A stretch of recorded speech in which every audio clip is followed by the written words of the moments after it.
was obsessed with it in like 2005 when the collection came out and I first played it. But it's I've got a liking for the enemies of Sonic. I like Dr. Robotnik. I like the robots, and being in something mechanized and just all these enemies around. It's one of my favorite settings for the Sonic games. Yeah.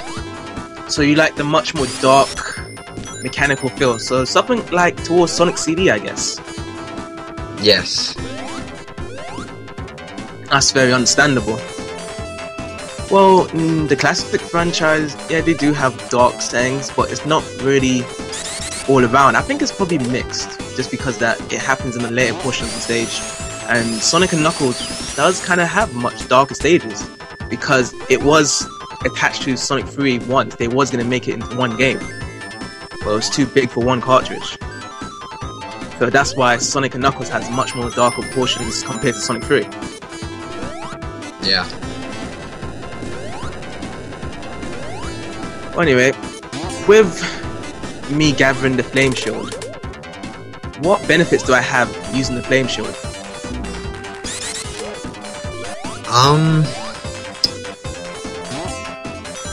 I believe it's like a homing attack, if I'm not mistaken. Sort of. Am I right or wrong? It's not really much of a home attack, but you can use it to just dash forward. Right. Yeah, it's like an air boost. Like you just dash forward and it would actually hit enemy. But it's good for reaching to further platforms, I guess. Yes, I've had a problem with that in several other Sonic games.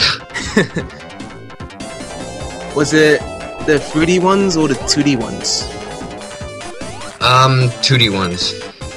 Oh, cool. Was it just because that Sonic couldn't do much as a character? Like, other than running, he didn't have much to do.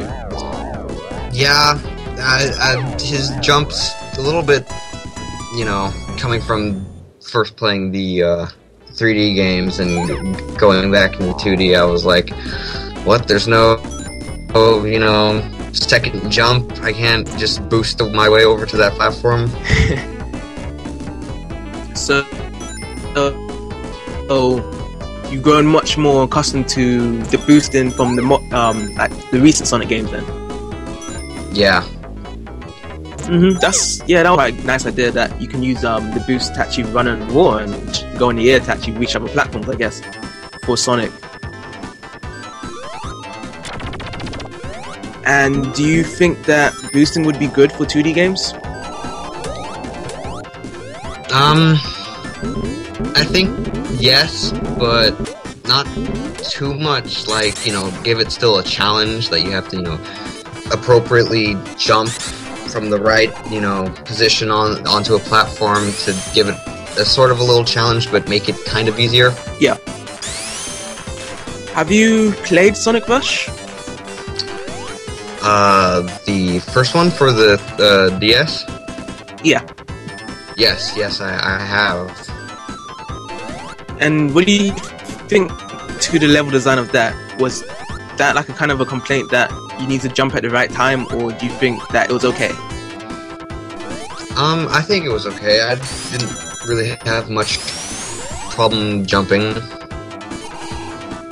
Because that game and Rush Adventure, I think, is the only 2D Sonic games that had the boost feature.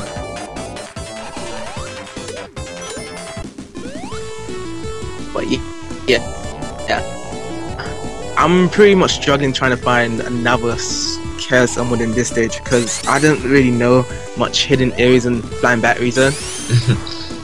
But it gets much more better in Sandopoulos Zone, because I really like Sandopoulos Zone. Not really, but on towards like much more parts of Flying Battery.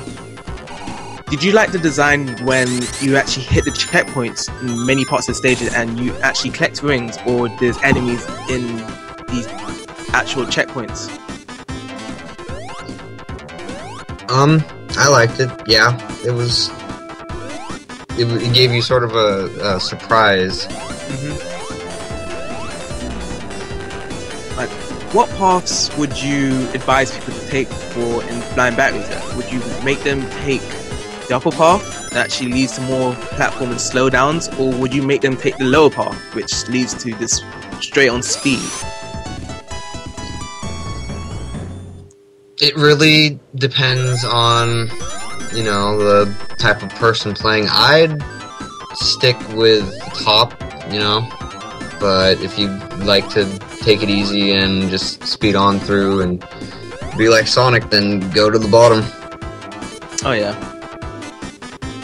Yeah, more onto the level design of Sonic and Knuckles. How much does it compare to Sonic 3's level design? Because both games invented more multiple paths, but which one did a better job? I'd say Sonic and Knuckles. Was it because that it was much more harder to tackle through it, or was just that the level design was just much more better?